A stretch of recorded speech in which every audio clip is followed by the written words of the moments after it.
என்னால வந்து எல்லா ஸ்பீச்சுமே வந்து புரிஞ்சிக்க முடியுது. அவர் இந்த இடத்துல இதை மெயின் பண்றாரு, ரத்ன சுருக்கமா சொல்றாரு, சில இடத்துல இலாபரேட்டா பேசுறாரு. எனக்கு அந்த விஷயம் புரியுது.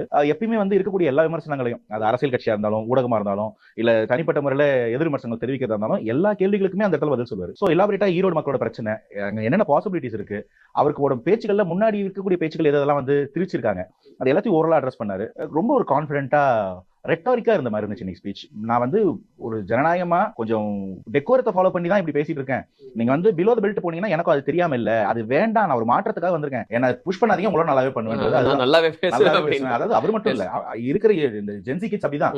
நான் அதெல்லாம் தப்பு, நம்ம அழகா போவோம், டெக்கோரத்தோட இருப்போம்னு சொல்றேன். பிலோ த பெல்ட் தான் போவீங்கன்னா எங்களுக்கு தெரியாம இல்ல, நாங்க மாற்றம் அப்படின்னு சொல்றாரு. அப்ப மாத்தி பேசுறவங்க நீங்க என்னன்னு புரிஞ்சுக்கங்க. இப்போ இந்த கரூர் இன்சிடென்ட் அப்படின்றது ஒரு பெரிய பிரேக்கா இருந்தது. அதுக்கப்புறம் நிறைய உள்கட்டமைப்பு வலுப்படுத்துறது, அதுக்கான ஏற்பாடு, கடைசியில் அவர் சேஃபா போய் ரீச் ஆகுங்க வீட்டுக்குன்னு சொன்னது அப்படிங்கும்போது இன்னும் எவ்வளவு ஸ்ட்ரக்சரா ஃபார்ம் ஆயிருக்கு அப்படின்னு பாக்குறீங்கன்னு கேட்குறேன். இல்ல, நீங்க இதை கண்கூடாவே பார்த்திருக்க முடியும். அந்த இடத்துல ஒருத்தர் வந்து ஆர்வம் மிகுதியில ஏறினாரு. அவர் ஏறும்போது விஜய் சார் ஸ்டாப் பண்ண பேச்ச கேமரா திரும்ப பாத்தீங்கன்னா 3 பேர் ஏறிட்டாங்க அந்த எல்லோ ட்ரெஸ்ல இருந்து.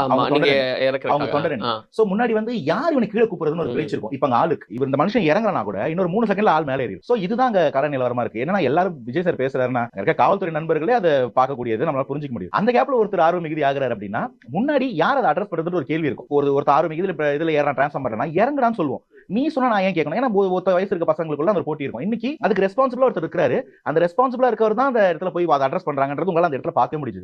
சோ அது போல உங்களோட இளைஞரணியோ மகளிரணியோ அந்த தொண்டரணியோ இல்ல தாவேகா பாதுகாப்பு படையோ சோ ப்ராப்பரா ஆர்கெஸ்ட்ரேட் ஆயிட்டு ஒர்க் பண்றாங்க, இவங்க ஆர்கனைஸ் ஆக ஆரம்பிச்சிட்டாங்க அப்படின்றத இடத்துல பார்க்க முடியுது. அப்கோர்ஸ் தமிழக காவல்துறையுமே நம்ம ஒன்று தப்பு பண்ணா நம்ம வந்து எவ்வளவு கிரிட்டிசைஸ் பண்றோம், கரெக்டா இருந்தாலும் கண்டிப்பா அதை நம்ம வரவேற்கும். கரூருக்கு வந்து அங்க 25,000 பேர் 27,000 பேர் வராங்கன்னு தெரிஞ்சு இன்டெலிஜென்ஸ் இருந்து கூட 500 பேரை போட்டோம், அவங்களையும் கண்ணில் காணுன்றதா இன்னைக்கு சுப்ரீம் கோர்ட் விசாரிக்கிறதுக்கான முகாந்திரமே. பாண்டிச்சேரியில பாருங்க 5,000 பேருக்கு 1000 போலீஸ் போட்டாங்க, நம்ம அவங்களை பாராட்டணும். இன்னைக்கு இந்த இடத்துல 2,000க்கும் மேற்பட்ட காவலர்கள் போடுறாங்க, கூட நின்று ஒர்க் பண்றாங்க, தாவேக்காவோட ஹேண்ட் இன் ஹேண்ட் ஒர்க் பண்றாங்க. நம்மளால அந்த த்ரூ தி வீக் பார்க்க முடியுது. சோ அது மாதிரி நடக்கும்போது பாருங்க இன்னைக்கு இவ்வளவு பெரிய கிரௌட், ஆனா எவ்வளவு அழகா ஹேண்டில் பண்ண முடியுது. சோ அந்த டிஃபரன்ஸே அவ்வளவுதான். சோ எல்லாருக்கும் மக்கள் மேல அக்கறை இருக்கணும், அது ஒரு தலைமை எடுத்து சொல்லணும். இருக்கும்போது அது நல்லா இருக்கும், ஜனநாயகத்துக்கு ஆரோக்கியமா இருக்கும். இன்னைக்கு எனக்கு அப்படிதான் இருந்துச்சு. அதுக்கு தேங்க்யூ.